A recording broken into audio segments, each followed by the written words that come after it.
Berapa rakaat sholat duha itu tadi jelaskan dalam berbagai hadis tadi ya. Jadi paling sedikit adalah 2 rakaat ya. Subhanallah sedekah, walhamdulillah sedekah.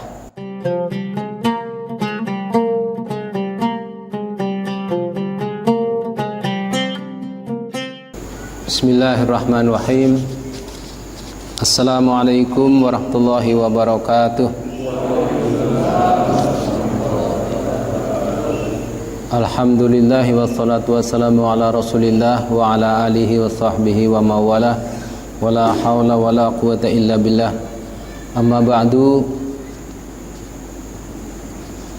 Jemaah sekalian yang dirahmati Allah Subhanahu wa taala, kemarin kita sudah membahas tentang salat sunnah, yaitu salat malam ya, salat malam. Maka pada malam ini kita lanjutkan dengan pembahasan tentang sholat duha ya. Sholat duha.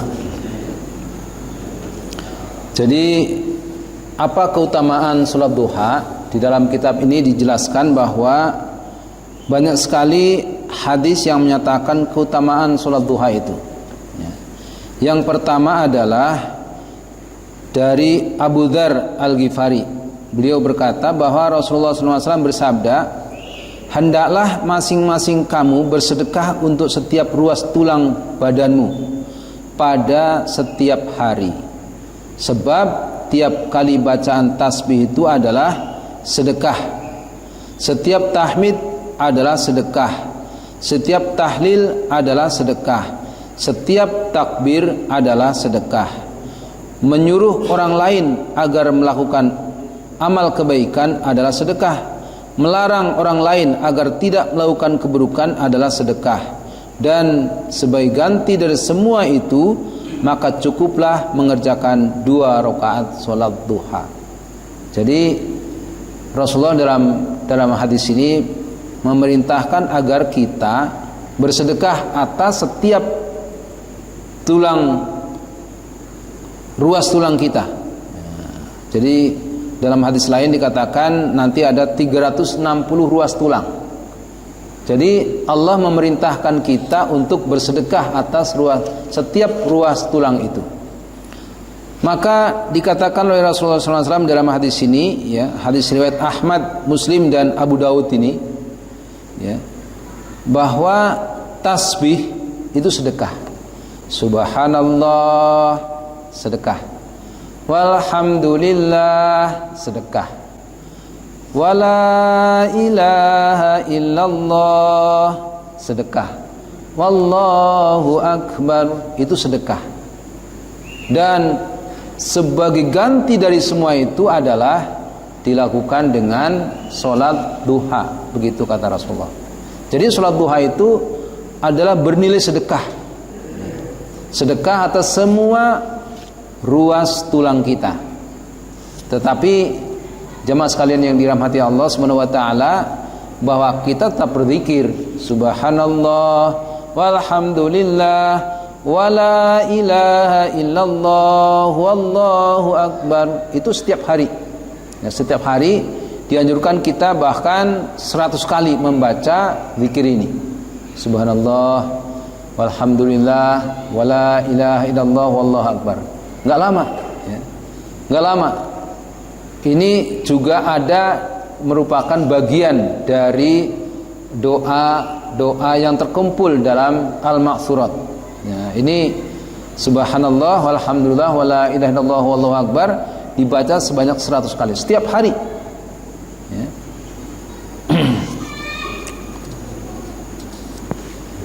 Dan sebagai ganti dari semua itu adalah cukup dengan mengerjakan 2 rakaat sholat duha. Yang kedua, Ahmad dan Abu Dawud meriwayatkan dari Buraidah bahwa Rasulullah bersabda, dalam tubuh manusia itu ada 360 ruas tulang ya. Dalam tubuh manusia itu terdapat 360 ruas tulang. ya harus disedekahkan untuk setiap ruas tulang itu. Para sahabat bertanya, siapakah yang mampu melaksanakan seperti itu wahai Rasulullah? Maka beliau bersabda, dahak yang ada di masjid lalu pendam ke tanah dan membuang suatu gangguan dari tengah jalan, maka itu berarti sebuah sedekah. Akan tetapi jika tidak mampu melakukan itu, cukup dengan mengerjakan 2 rakaat sholat duha. Nah ini, jadi dijelaskan dalam hadis ini bahwa dalam tubuh kita itu ada 360 ruas tulang, ya, yang semua itu harus dikeluarkan sedekahnya. Nah, maka Rasulullah mengatakan ketika ditanya oleh sahabat, siapa yang bisa melakukan itu ya Rasulullah? Maka beliau menjawab, dahak yang di masjid, ya, dahak, ya. Apa, kita kan nggak boleh meludah, ya, meludah dalam masjid. Dahak, ya, dalam masjid itu dibersihkan. Kemudian membuang sesuatu gangguan di tengah jalan, misalnya ada duri di jalan, ada beling, kaca dan sebagainya di jalan, kita singkirkan, itu juga bernilai sedekah. Dan kalau kita tidak melakukan itu, cukup diganti dengan 2 rakaat sholat duha. Jadi dulu zaman Nabi itu ada orang Badui, ya, orang Badui itu kencing di masjid, sengaja kencing di masjid. Maka Umar narik pedangnya, wahai ya Rasulullah, saya tebas lehernya orang Badui itu. Maka dilarang oleh Rasulullah, jangan, biarkan, diamkan. Nah, itulah kesempatan beliau menjelaskan bagaimana membersihkan atau mensucikan najis, ya, karena kencing itu najis. Jadi beliau menjelaskan cukup disiram dengan air mengalir, maka selesai. Daripada kalau dikejar, kalau orang Badui itu dikejar, wah, dia akan keliling masjid kan, dikejar kemana-mana, kecat kemana-mana kencingnya. Nah, coba Rasulullah cerdas, ya. Rasulullah cukup, biarkan, biar jangan dikejar. Cukup nanti sesudah itu disiram saja dengan air mengalir.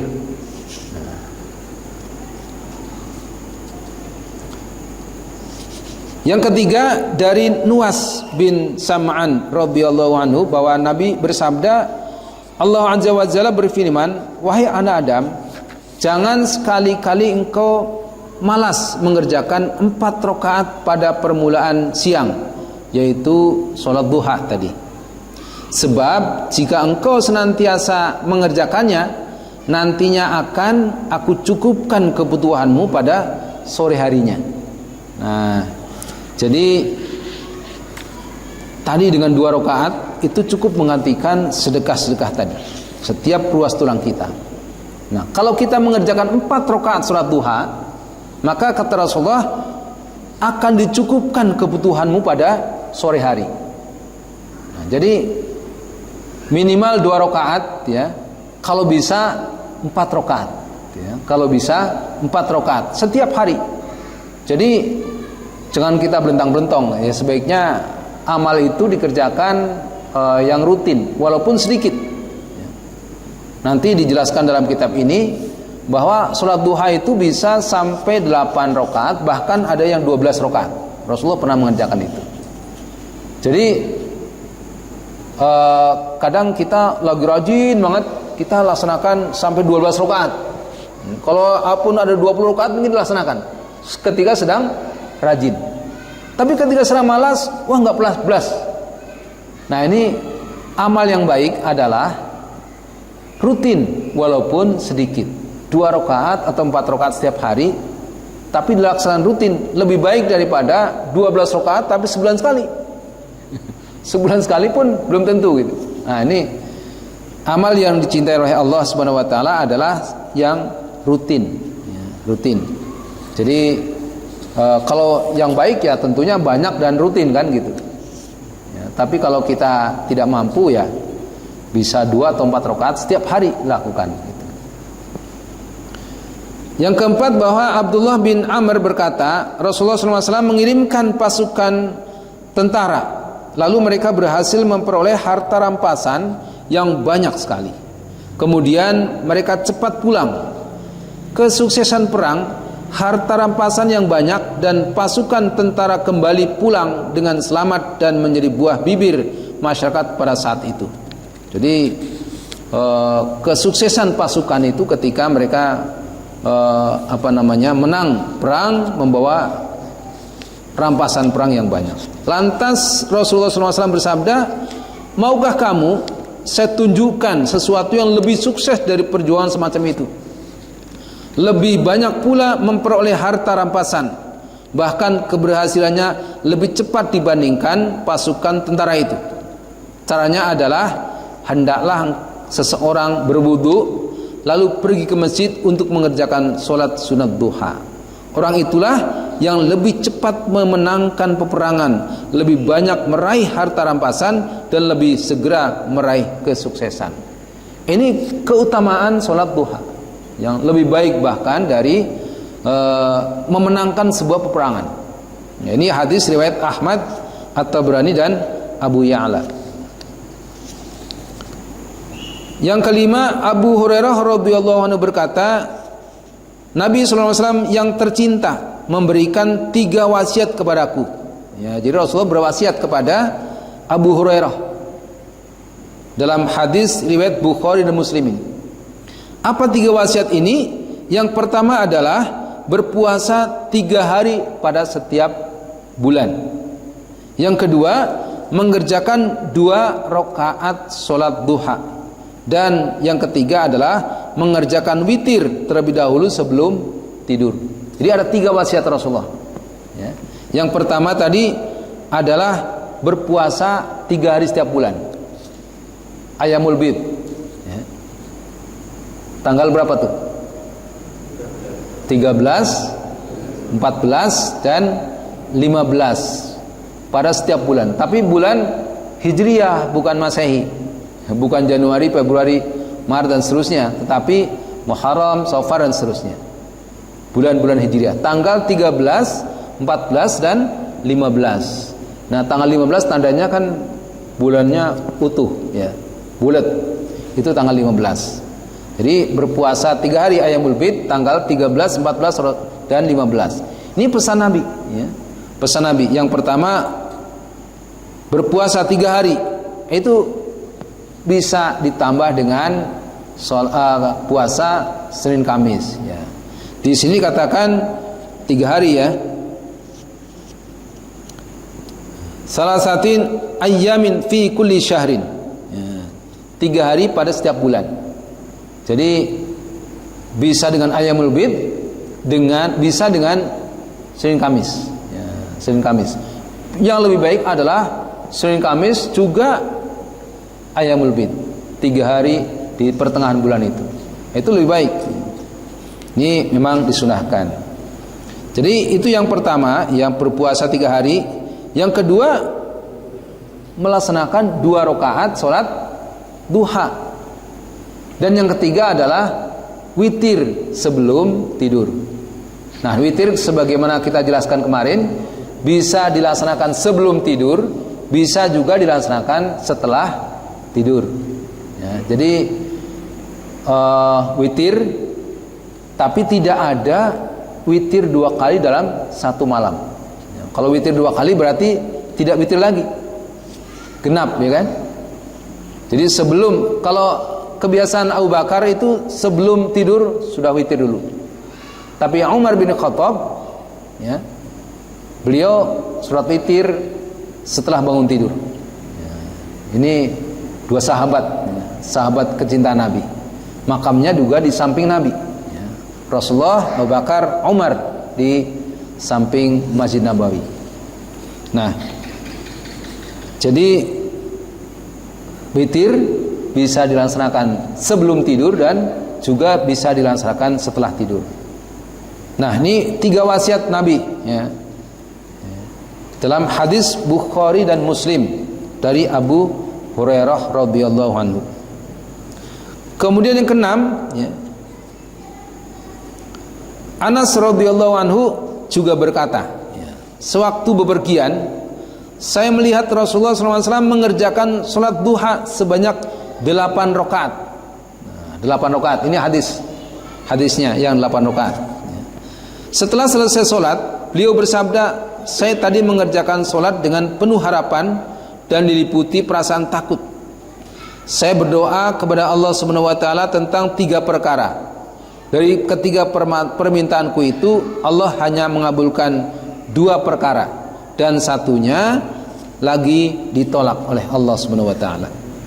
Aku berdoa yang pertama adalah agar umatku tidak ditimpakan bala dengan musim paceklik, dan ini dikabulkan. Jadi waktu itu Rasulullah mengerjakan sholat duha 8 rakaat, kemudian berdoa kepada Allah Subhanahu wa taala. Yang pertama, agar umatnya tidak dilanda paceklik. Ya, paceklik tahu kan? Ini bahasa apa nih? Bahasa Jawa ya? Kalau bahasa Indonesia apa nih? Atau bahasa Bogor? Paceklik. Krisis ya, krisis ekonomi lah kira-kira ya. Dikabulkan oleh Allah Subhanahu wa taala agar umatnya tidak dilanda paceklik. Kemudian yang kedua, agar umatku tidak ditimpakan bala dengan musim paceklik ya, dan ini kabulkan. Aku memohon pula agar umatku tidak dapat dikalahkan oleh musuhnya, dan ini pun dikabulkan. Jadi yang pertama, tidak dilanda paceklik, dikabulkan oleh Allah Subhanahu wa taala. Yang kedua, tidak dikalahkan oleh musuhnya di dalam perangan, ini pun dikabulkan.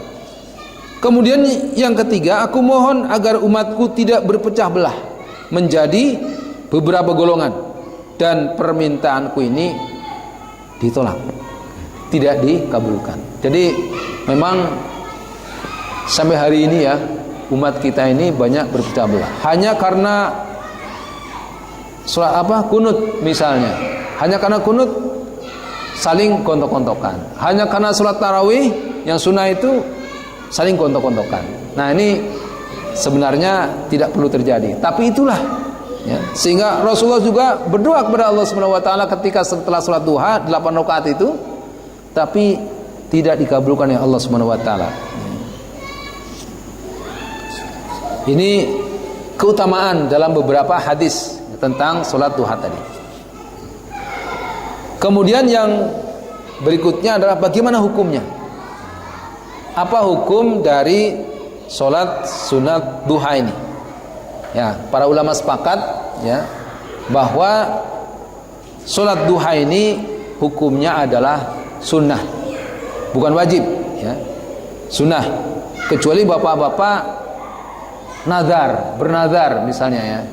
Bernazar, kalau saya bisa beli mobil, saya akan sholat duha 8 rakaat. Itu menjadi wajib. Walaupun asal hukumnya sunnah, tapi karena bernazar, ini harus dilaksanakan, wajib hukumnya menjadi. Nah, ini bedanya. Tapi kalau nazarnya itu kejahatan, itu nggak boleh dilaksanakan. Ya, misalnya kalau tetangga saya beli mobil, nanti saya curi ya, itu nazarnya nggak boleh dilaksanakan. Tapi kalau anak saya lulus, nanti saya mau sholat duha di Masjid Al-Ghifari 8 rakaat, nah itu harus dilaksanakan 8 rakaat di Masjid Al-Ghifari. Nah ini bedanya, nazar itu wajib ya. Nah sholat duha hukum asalnya adalah sunnah. Oleh karena itu barang siapa yang menginginkan pahalanya, hendaklah dia mengerjakan sholat duha ini. Tetapi apabila kita tidak mengerjakan, maka juga tidak mendapatkan dosa. Ini hukum sholat duha ya. Dalam hadis riwayat Tirmidzi, dan katanya hadis ini hasan, dikatakan bahwa Abu Sa'id radhiyallahu anhu berkata, Rasulullah SAW selalu mengerjakan sholat duha sampai-sampai kami mengira bahwa beliau tidak pernah meninggalkannya. Tetapi kalau sudah meninggalkan, sampai-sampai kami mengira bahwa beliau tidak pernah mengerjakan. Nah, ini artinya memang hukumnya sunnah, ya. Hukumnya sunnah, bukan wajib, ya. Ini hadis ini untuk menunjukkan, ya, bahwa sholat duha itu sunnah, ya, bukan wajib. Nah, kemudian yang berikutnya adalah waktunya. Kapan waktu dilaksanakan sholat duha? Permulaan sholat duha adalah ketika matahari sudah naik, yaitu kira-kira sepenggalah, dan berakhir hingga waktu matahari tergelincir. Jadi kira-kira setelah syuruk, ya, matahari terbit, matahari naik, kemudian berakhir sampai sebelum zuhur, ya, sebelum zuhur itu sudah selesai waktu sholat duha. Tetapi disunahkan untuk mengakhirkannya hingga matahari agak tinggi dan panas agak terik. Jadi sunahnya ya jangan terlalu pagi, ya, jangan terlalu pagi habis suruk, ya, suruk, udah sholat suruk, ya, setelah itu bisa duha, karena sudah boleh sholat kan, sholat duha. Tapi sunahnya ya biar agak panas lagi. Zaid bin Arqam radhiyallahu anhu berkata, Nabi sallallahu alaihi wasallam keluar menuju tempat penduduk Kuba. Rasulullah keluar menuju tempat penduduk Kuba. Kuba itu tempat dibangun masjid pertama kali di Madinah. Ketika itu mereka sedang mengerjakan sholat duha, ya. Beliau bersabda, inilah waktu sholat al-awabin, itu sholat duha, yaitu sewaktu anak-anak unta telah bangkit karena kepanasan cahaya matahari pagi. Jadi ketika anak-anak unta sudah terbangun lah, karena gerah, sudah mulai panas. Ya kalau di sini nggak ada unta, mungkin apa, kambing atau sapi gitu, ya. Anak-anak sapi, anak kambing itu udah mulai gerah di kandangnya, bangkit berdiri. Nah, itu disunahkan duhanya waktu itu. Jadi intinya adalah bahwa waktu duha itu dimulai sejak matahari sudah naik, ya.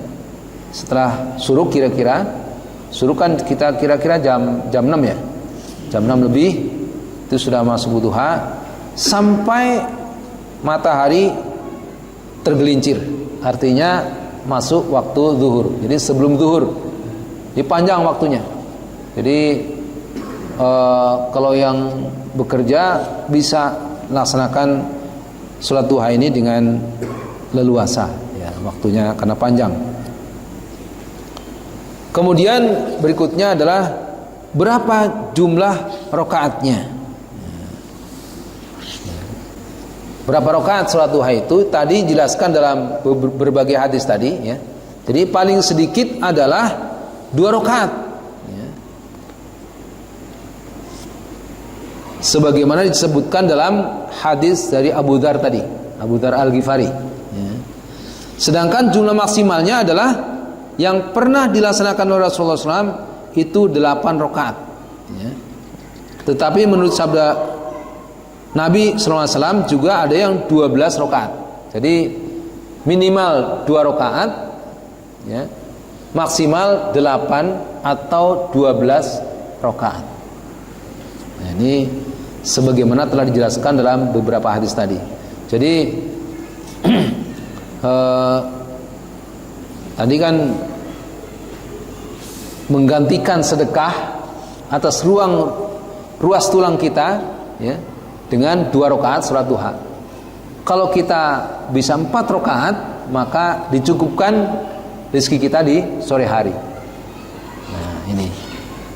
Dan tadi jelaskan di hadis tadi bahwa Rasulullah itu pernah mengerjakan 8 rakaat, kemudian berdoa kepada Allah, 3 permintaan, 2 dikabulkan. Ini 8 rakaat. Jadi kalau Bapak Ibu bisa melaksanakan 8 rakaat duha, ya barangkali bisa dikabulkan doanya oleh Allah Subhanahu wa taala.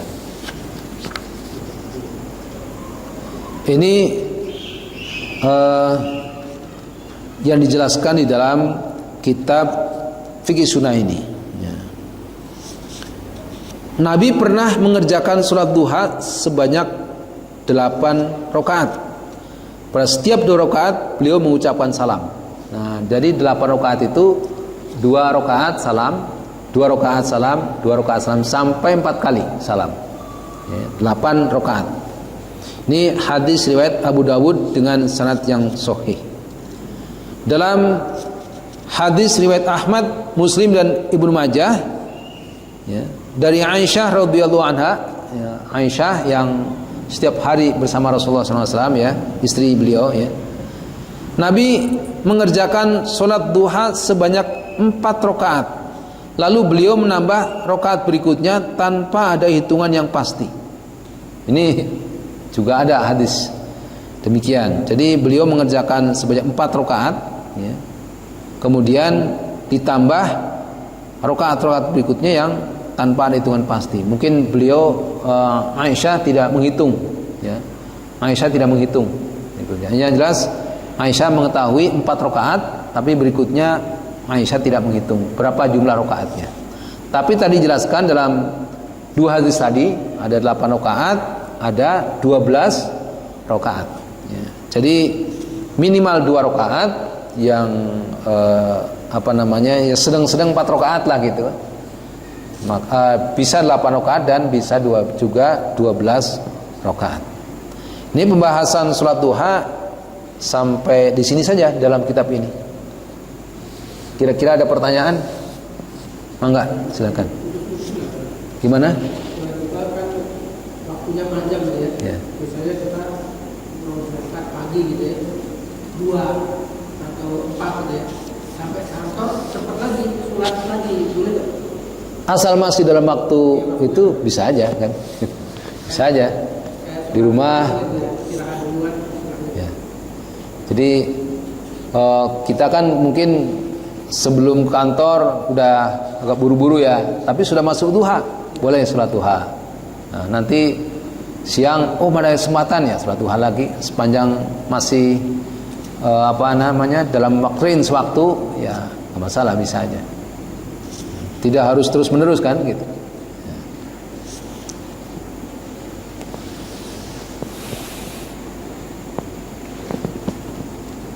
Ada yang lain bertanya?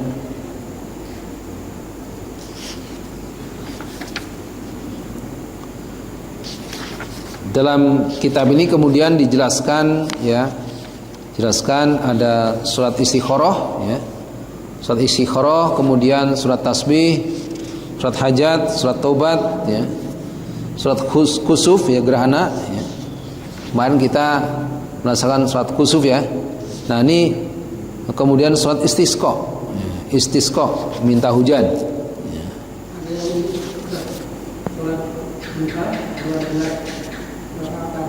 Ada yang menyampaikan nanti di dalam surga itu akan diberikan mahkota. Itu kalau diberikan mahkota itu bagi yang hafidz Quran, ya. Di dalam anak saya juga menyampaikan begitu, karena kan sekolahnya di ini. Saya masih ingat benar atau pas sekolah kita itu gitu. Nanti kalau riwayatnya nggak ada, berarti enggak gitu. Kalau yang saya pahami itu ketika seorang anak dia menghafal Quran, hafal Quran, itu ketika di akhirat nanti diberikan mahkota, dan dia bisa mengajak orang tuanya masuk ke dalam surga. Nah, itu pentingnya kita mengajarkan kepada anak kita dengan hafalan Quran, ya. Jadi dipakai mahkota, ya. Mahkota itu seperti apa sih? Pakaian raja, ya. Pakaian raja, ya. Pakaian raja, ya. Jadi dipakai mahkota ketika mau masuk surga, ya, dipakaikan mahkota. Itu menandakan kebesaran bagi orang yang menghafal Quran. dan dia bisa mengajak orang tuanya masuk ke dalam surga. Luar biasa kan? Pakai mahkota, kemudian dia bisa mengajak orang tuanya masuk ke dalam surga.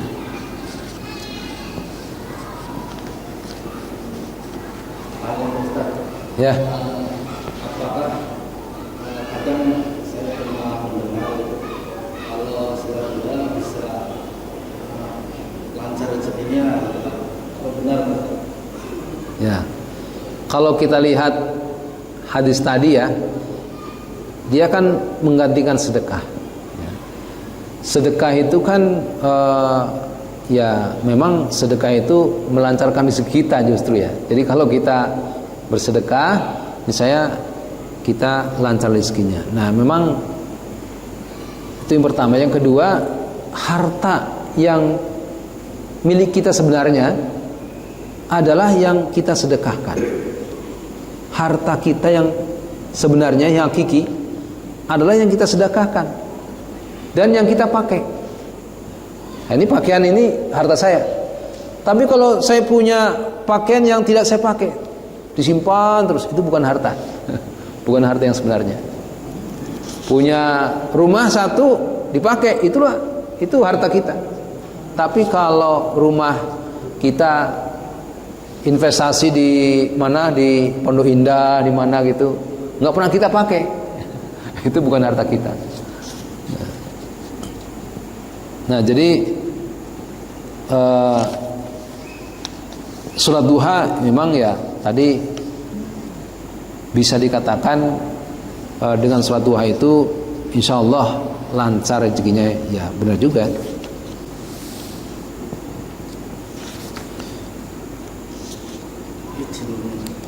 Tadi ada yang infak ke masjid, sekalian minta didoa dari RT 3.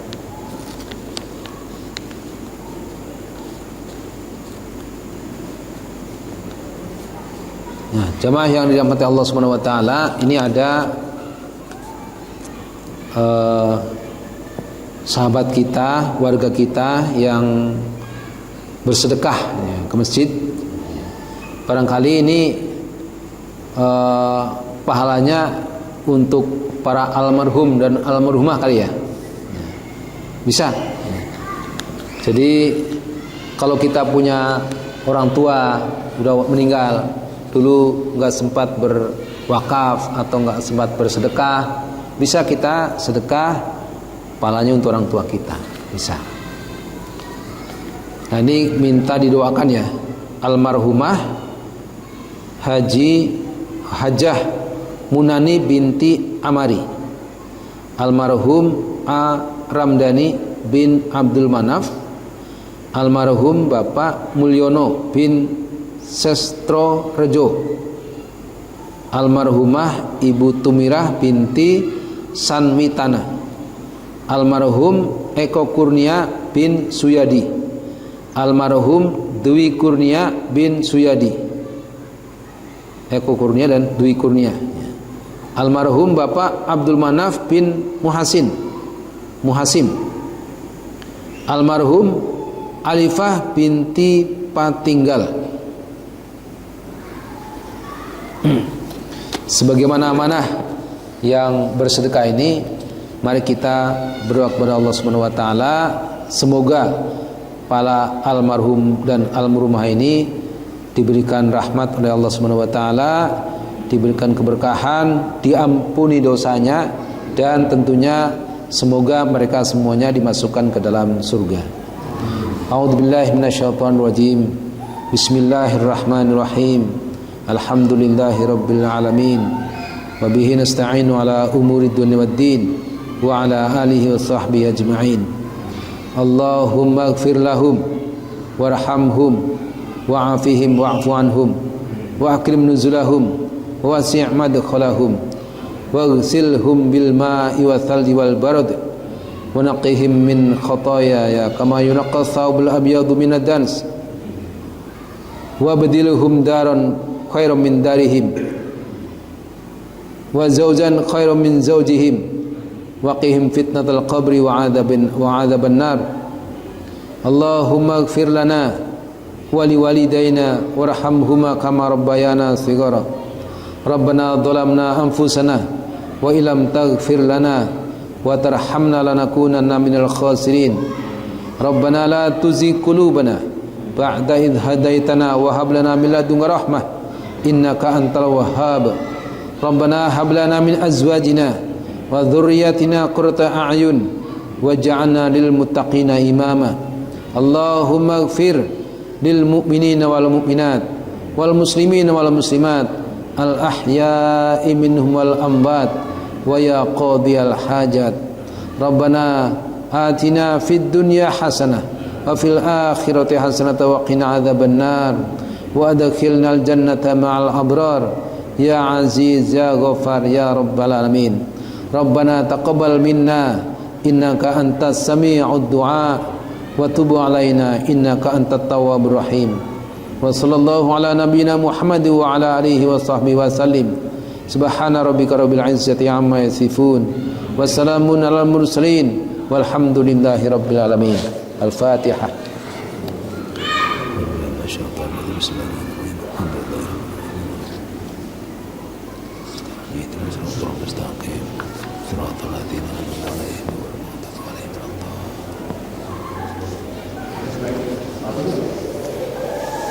Tidak ada pertanyaan lagi? Cukup ya? Ya. Mari kita tutup ya dengan bacaan hamdalah dan doa kafaratul majlis. Alhamdulillahirabbil alamin.